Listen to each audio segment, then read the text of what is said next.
যে কবরটি আপনারা দেখছেন পাশেই, এটা আপনি আমার মতো কোনো এক ব্যক্তির জন্যই করা হচ্ছে। এটাই তার চিরস্থায়ী জায়গা, এটাই তার চিরস্থায়ী বাসস্থান।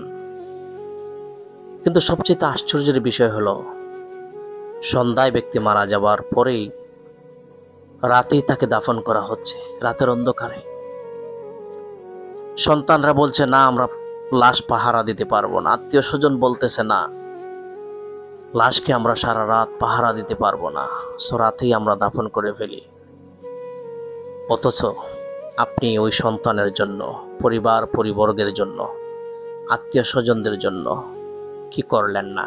আপনার এই দেহ থেকে প্রাণ পাখি বের হয়ে যাবার পরেই মূল্যহীন হয়ে গেলেন সন্তানের কাছে, পরিবারের কাছে, আত্মীয় স্বজনদের কাছে।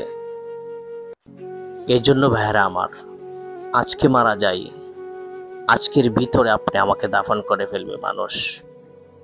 এই ঘরটাই আপনি আমার জীবনের শেষ স্থায়ী জায়গা। রাতের অন্ধকারে তাকে দাফন করা হচ্ছে, বাতি জ্বালিয়ে তার কবর করা হচ্ছে। প্রিয় ভাইয়েরা আমার, সো আমরা জানি আপনি আমার মৃত্যুবরণ করতে হবে, কিন্তু মৃত্যুর জন্য আমরা প্রস্তুত না।